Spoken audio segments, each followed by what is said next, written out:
Hello.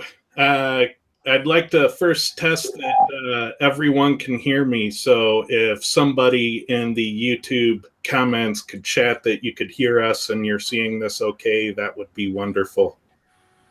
So first time, got to check. Don't want to get an hour in to find out nobody can see us or hear us. Awesome. Thank you so much for that comment. So welcome to the first episode of SEO Fight Club. And I want to first start off by sharing my screen and going through some introductions. So I am going to do that now. So I will share my main screen and I will share my presentation.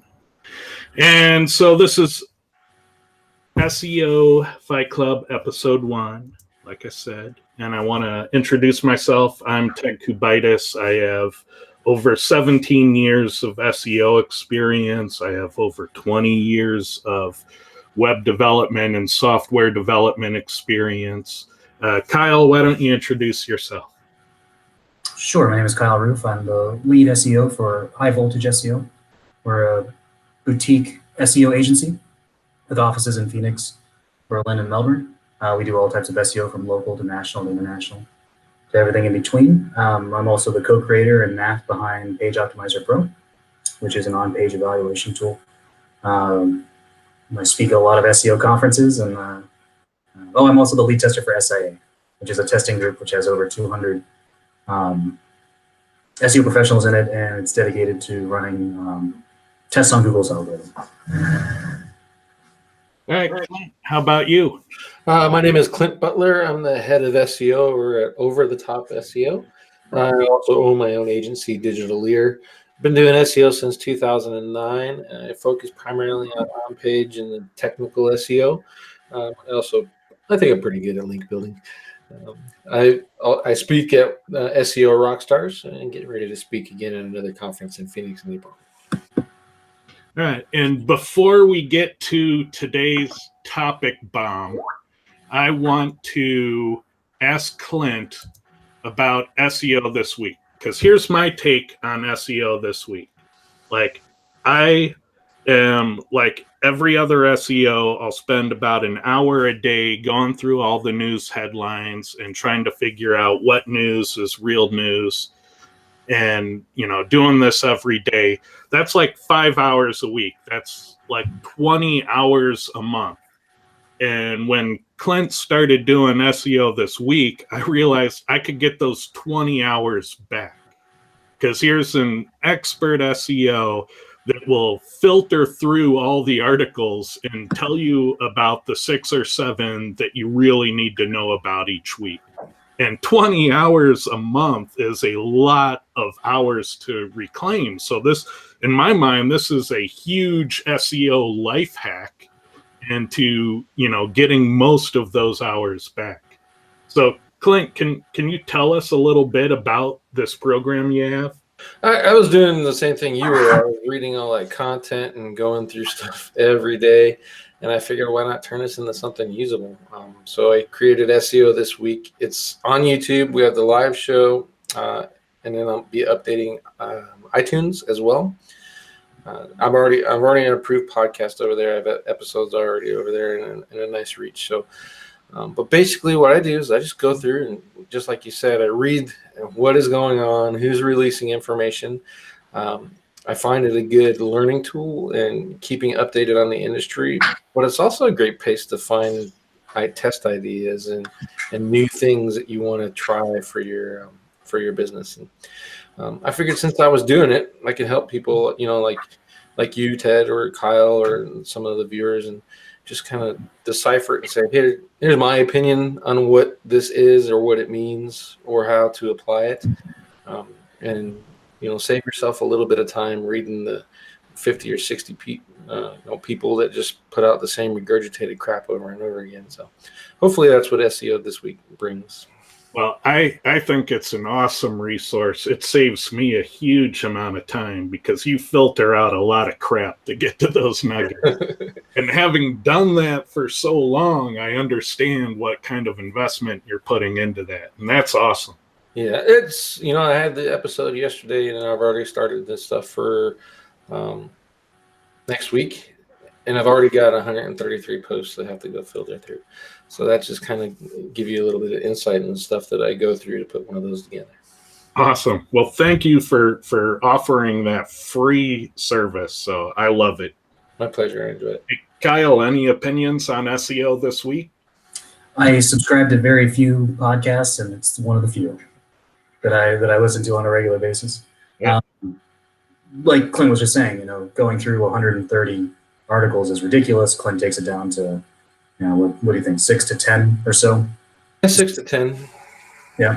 And that's just fantastic because then what's nice too is the experience you have going through the articles, just to know what is a good article and what isn't. And then I can pick out from there things that I want to dive in a little bit deeper on. So it's fantastic. Awesome. All right. So without further ado, we're going to try to keep these episodes fairly short because we know people have to consume a lot of content every week. So we're going to go at a pretty fast pace here and just debating a topic, and we're going to try to have good density on value and mind-blowing SEO bombs. So let's just get to it. So this week's topic: to Skyscraper or not to Skyscraper. I think this is a very controversial topic, and I think tons of SEOs hit this all the time. They have a thing category page, and they're like, let's throw 2,000 words onto it, see what it does. And I think that's a weird concept, and I think people hit this all the time. What do you guys think of this topic? Do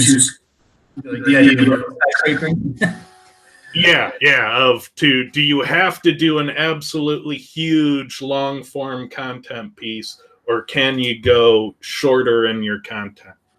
I'm of the opinion that keywords have different word count expectations. So depending on what you're going after, there's going to be a certain word count that you should be aiming for. You can see that within the SERPs, and that if you were to go above a certain range, that you wouldn't get any extra value. I also have the opinion that word count isn't an arms race. If it was, then we should all just do million-word pages, and we'd win every keyword. I'm kind of the same. For me, the broader the term is, like, what is SEO? That's a pretty freaking broad term you're trying to rank for. So a skyscraper piece would actually work, in my opinion, for that type of word. You know what I mean? Versus just doing it in general. Also, though, it kind of gets us back to promotion too. I can write the greatest 10,000 piece article on what is SEO, but if I have no promotion skills whatsoever, it's not going to do any good. So I think as a writer, skyscrapers kind of help because you don't have to write as much, like quantity. But do they rank better? I'm not really sure that that's true.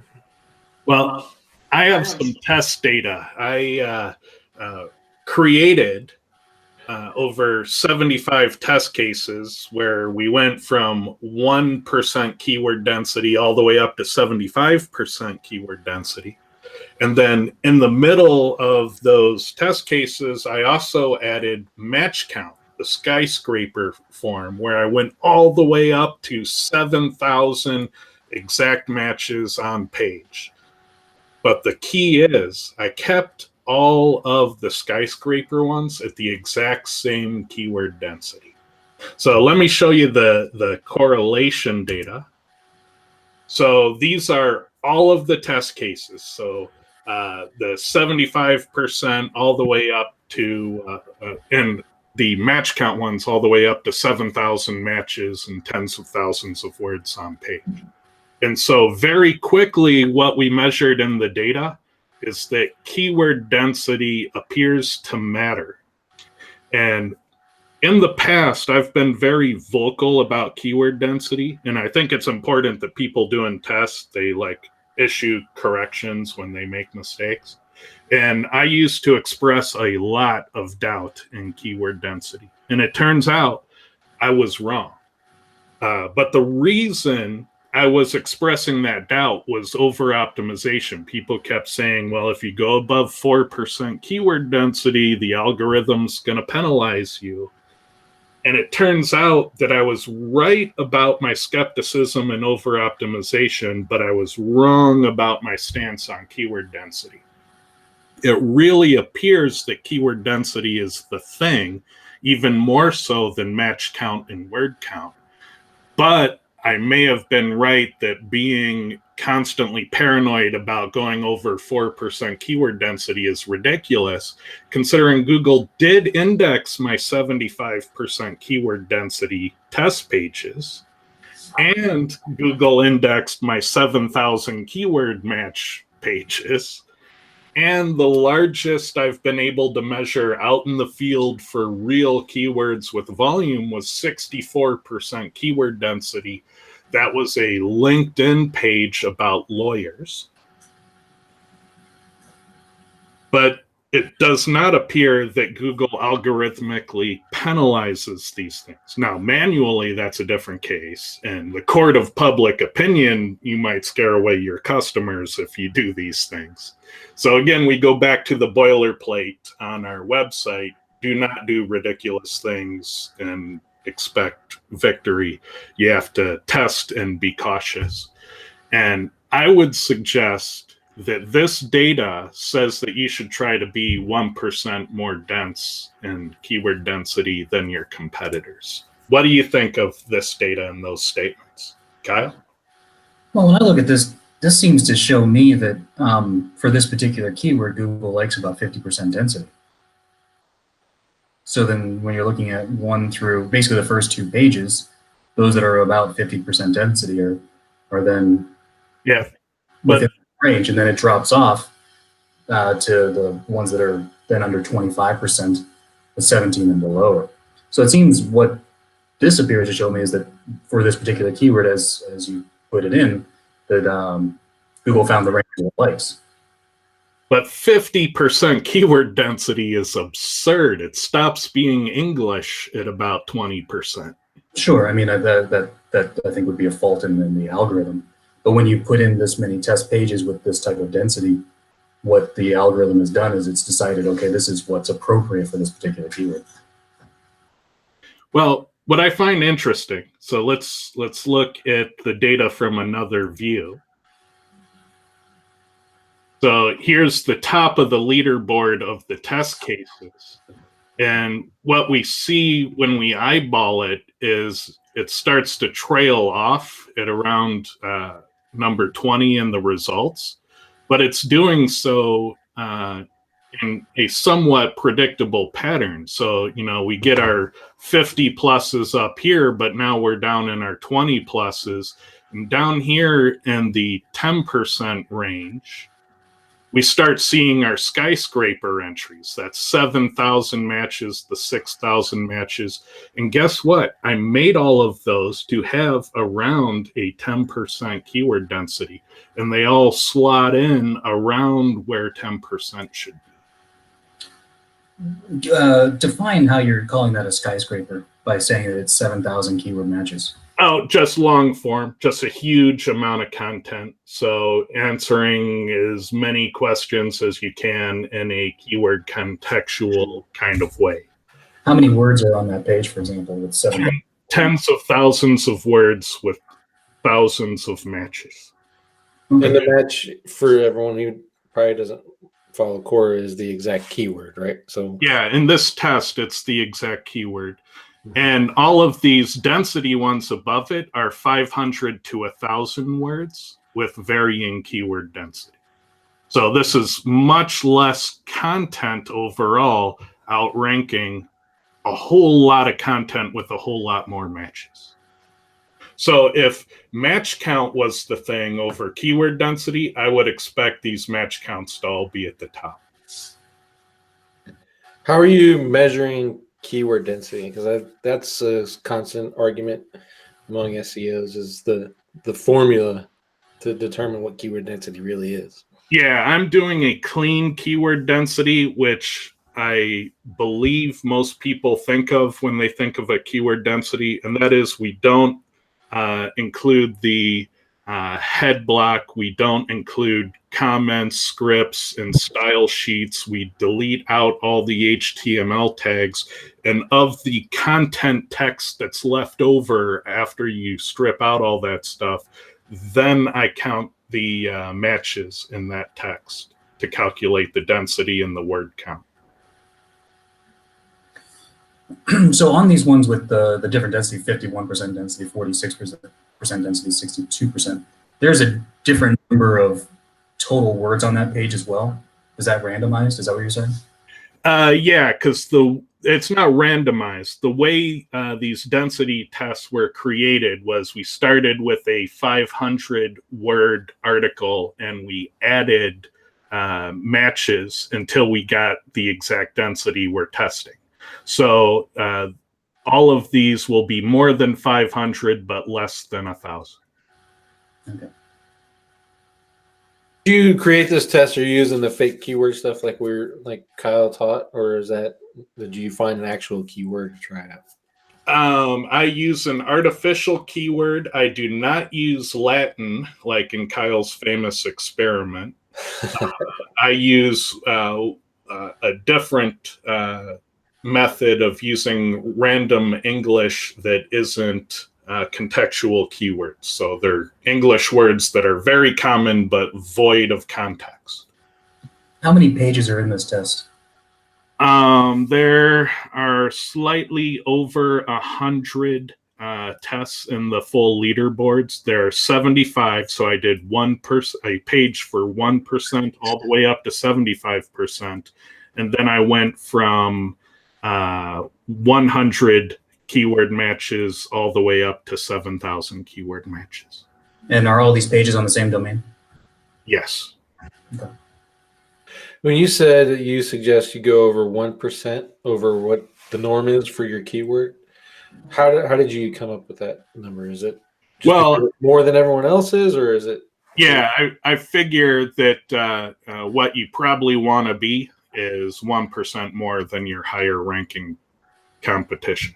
Okay. Considering Google allows all the way up to absurd, you probably don't want to do absurd. You probably just want to make sure that you're competing. Right. So in other words, don't worry about adding too many. Just worry about not adding enough. Yeah, and one of the implications of this, why I find this recent experiment so interesting, is I've been wondering for a long time, because I hear these accounts of, I pruned content on the page and my rankings went up. And I hear the flip-flop, I pruned content on my page and my rankings went down.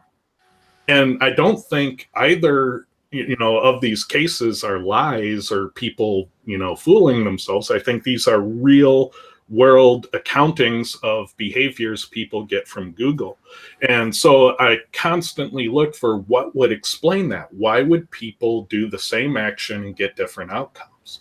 And one possibility is that some of these people prune their content in a way that density goes up, and some people prune content in a way that density goes down. And if density is the thing and they're not tracking that, that might explain why people get those different outcomes.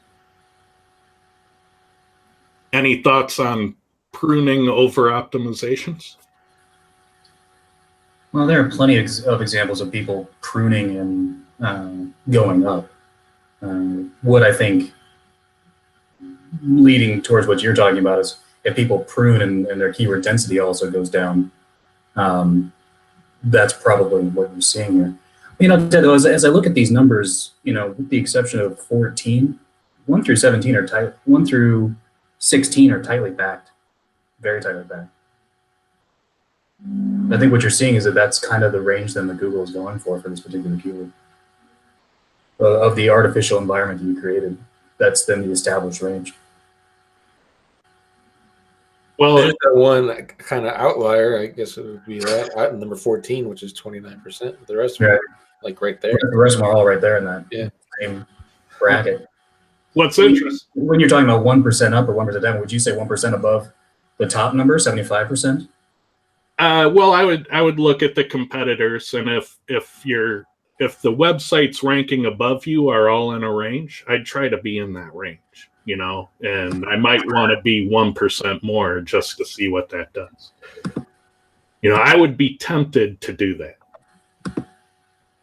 Do you know of any tools like how you stripped all that extra content and menus and sidebars and comments, all that crap? Any tools that you would recommend that are measuring keyword density like you tested here? Well, you have to be careful and understand what you're doing. So whatever tool you use, you need to use it in the same way against all of your competitors, because you're looking for a relative indication. And like in Quora, when we do word count, Quora gives a conservative word count, meaning that I use that clean definition that we use, but I also don't count 1- and 2-letter words, which means when you get a word count from a different tool elsewhere, it's usually higher than what Quora will give you.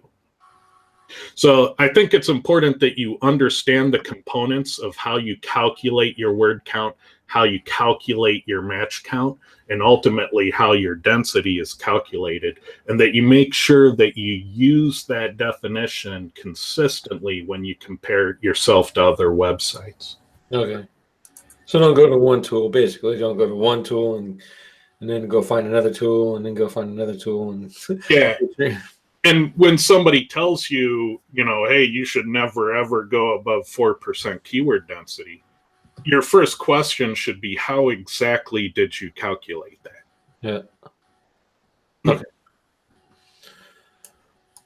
And, another interesting thing that we'll probably save for another day is I also did experiments on word count, and the word count data kind of shows the inverse of this data. It says, Google's favoring very small word counts.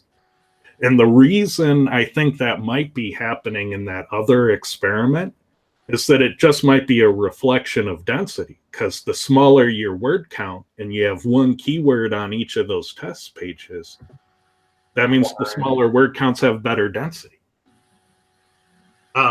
So, I'm starting to wonder if those word count tests might be related to these density tests.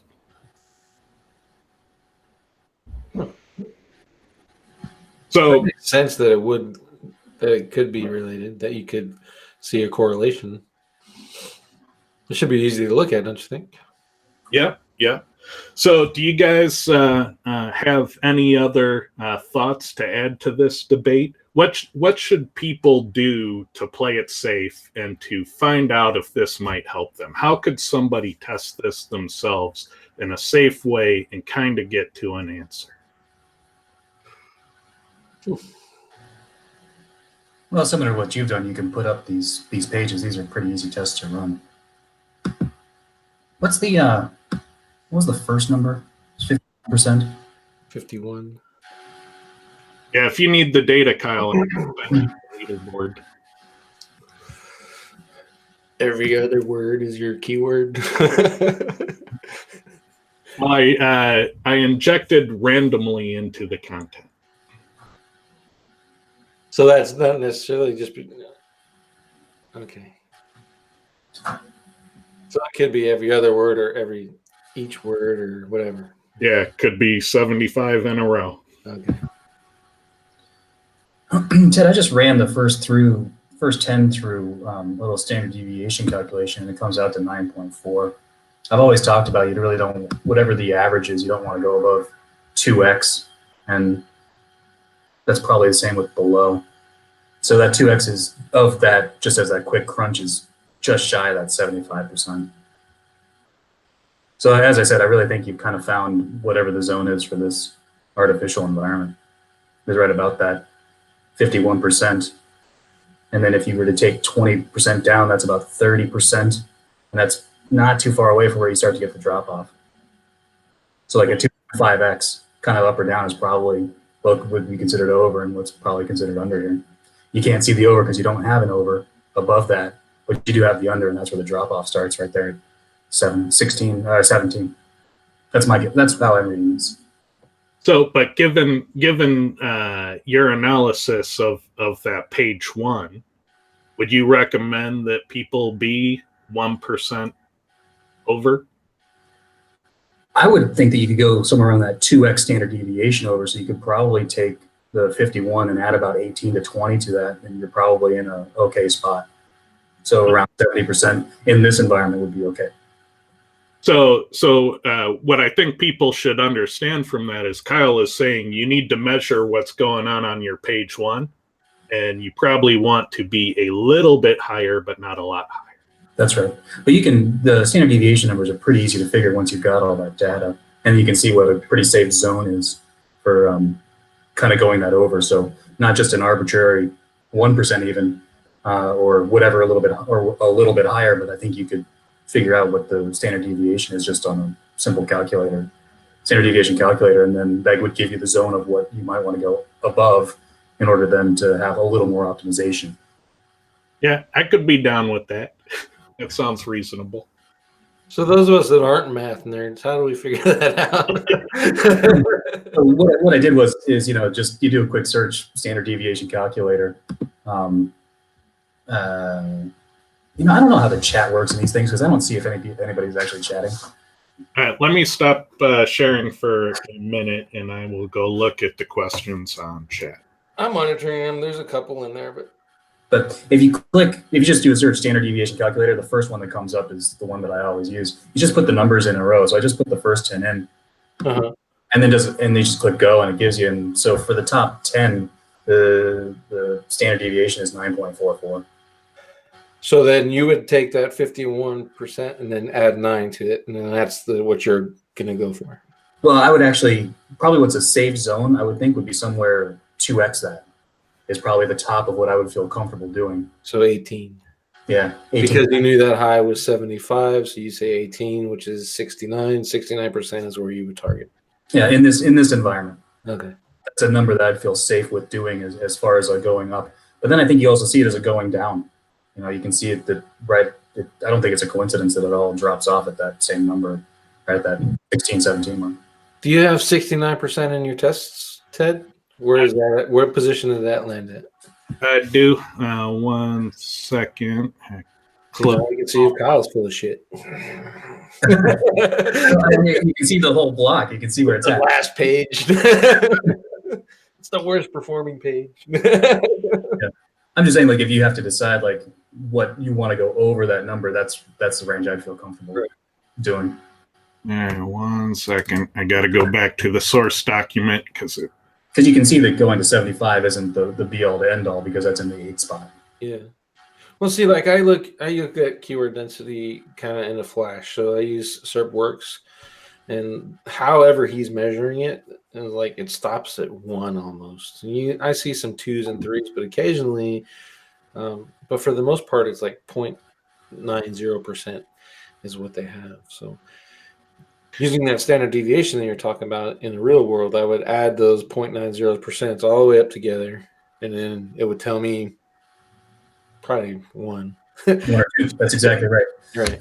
But that's where you see, using the exact keyword where you find you don't really need to use it that many times. Mm-hmm.